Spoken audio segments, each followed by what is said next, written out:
You see the headlines flashing across your screens and the pundits screaming at one another on the news every night. It is easy to be tempted into thinking that this is just another political wrestling match between a populist president and his critics. But I want you to stop and look closer at the moving parts. What is happening right now between the administration, the steel industry, and the city of Detroit is not just a policy dispute. It is a perfect and undeniable example of the internal contradictions of the economic system we live under.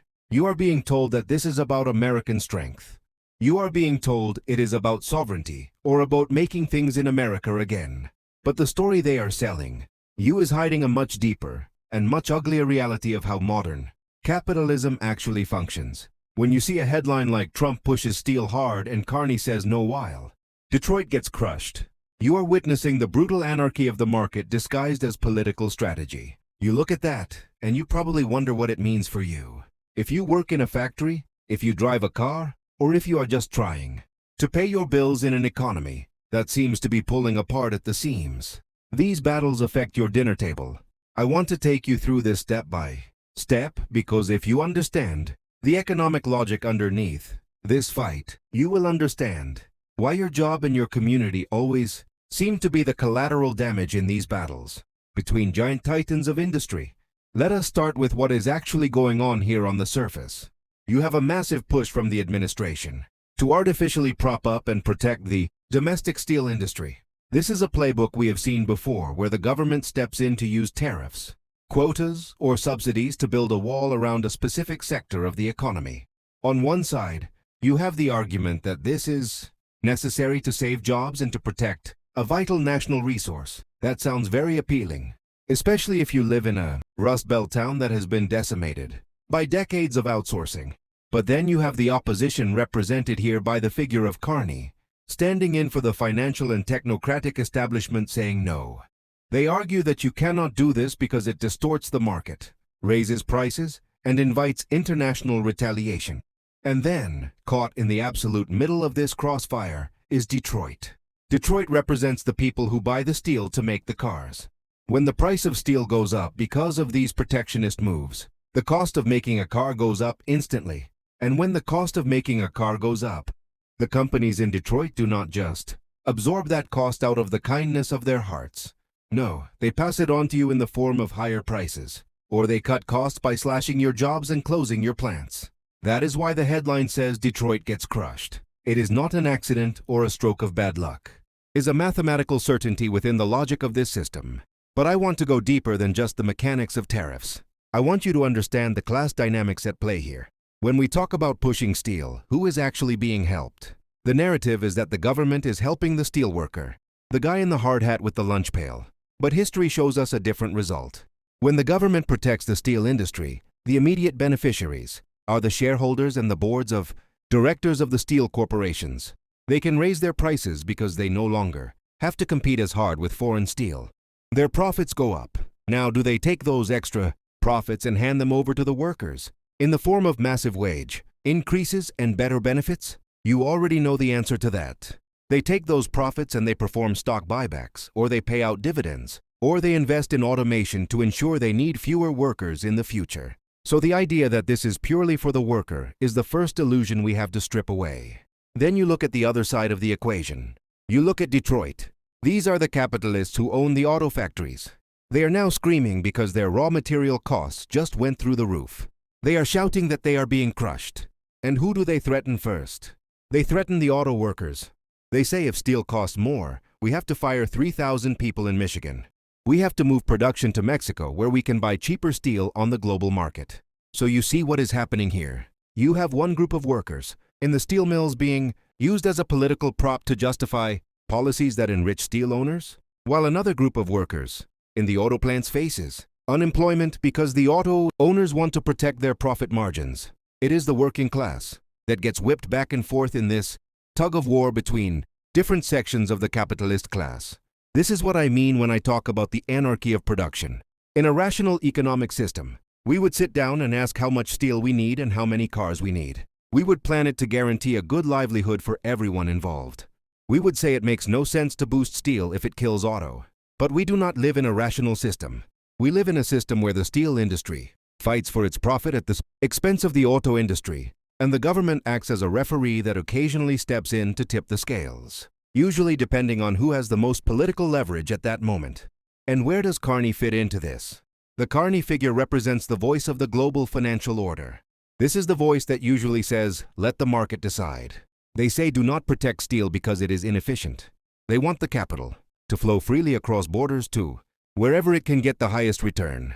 They are the ones saying no to the tariffs, not because they care about the auto worker in Detroit either, but because they care about the stability of the global trading system that allows banks and multinational corporations to move money around without friction. So you have a choice between the nationalist, protectionist capitalist who wants to build a wall around the steel mill and the globalist neoliberal capitalist who wants to tear the wall down.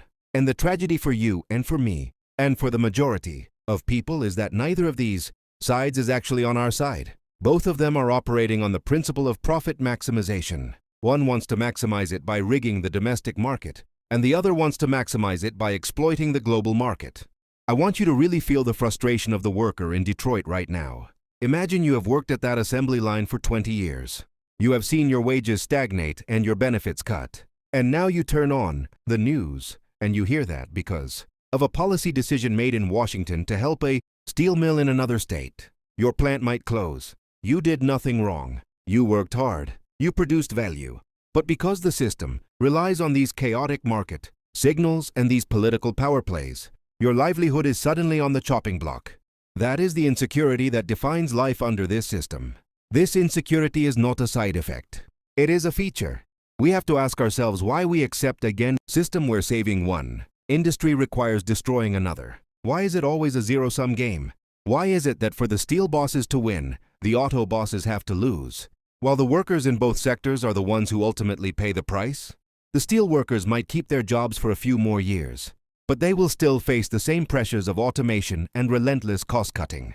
Meanwhile, the auto workers are facing the axe right now, and every consumer in the country is going to pay more for cars, washing machines, and construction materials.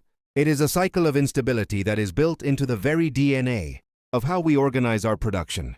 We need to step back and look at the history of this because this is not the first time we have been in this position. Every time a government tries to use tariffs to fix the problems of deindustrialization without addressing the underlying ownership of the industries, it ends up creating these massive distortions. They try to put a band-aid on a gaping wound. The wound is that the corporations have abandoned the American working class in search of cheaper labor and higher profits abroad. A tariff on steel does not fix that fundamental betrayal. It just shifts the pain from one sector to another. It is a shell game, and the person shuffling the cups is telling you to look at the flag and look at the steel mills while he picks your pocket at the car dealership. Let us talk about the specific mechanism of how this crushing of Detroit happens, because it is important that you understand the mechanics of your own exploitation. When the price of domestic steel rises, because foreign competition is taxed or blocked, the domestic steel producers do not keep their prices low to be nice. They raise their prices to just below the price of the imported steel. They capture that margin for themselves. The auto manufacturers operate on thin margins for their mass market vehicles. Steel is a huge part of their input cost. If that cost jumps 20 or 30%, they are in immediate trouble. They cannot easily raise the price of a sedan by $5,000 because you simply will not buy it. You cannot afford it, so they are squeezed. And when a capitalist enterprise is squeezed, what is the first thing they shed? They do not shed the CEO's salary. They do not shed the dividend to the shareholders. They shed labor. They shed you. This shedding of labor is not a one-time event. It is a ripple effect that tears through the entire community. When the headlines say Detroit gets crushed, we are not just talking about the big three automakers, because they have the cash reserves to survive a bad quarter. They can weather the storm even if they do it by hurting their workers. But think about the thousands of small and medium-sized businesses that supply the parts. Think about the company that makes the brackets or the shop that stamps the metal sheets. These are companies operating on razor-thin margins. They have fixed contracts with the big manufacturers that often last for years. They cannot just go to Ford or General Motors tomorrow and demand more money because steel is expensive. They are trapped. They have to buy the expensive steel to fulfill their contracts, and they lose money on every single part they make. Eventually, they run out of cash and close their doors. When they close, the workers lose their jobs. the local tax base evaporates, and the schools in those neighborhoods lose their funding. It is a downward spiral that starts with a tariff in Washington and ends with a boarded-up shop on Main Street. Now let us bring back the figure of Carney, representing the central bankers and the financial establishment. Why is he saying no? It is not because he has a heart. It is because they are terrified of inflation. When you jack up the price of a core commodity like steel, it bleeds into the price of everything. Cars, appliances, and construction all get more expensive. That is inflation. The job of the central banker is to protect the value of money and ensure that debt is paid back to the banks in money that is worth something. If inflation spikes, the central bank raises interest rates. So now, look at the position of the worker in Detroit. Your job is at risk because the factory is paying more for steel. At the same time, if you want to buy a house or use a credit card, your interest payments are going up because the central bank is fighting the inflation caused by those very same tariffs.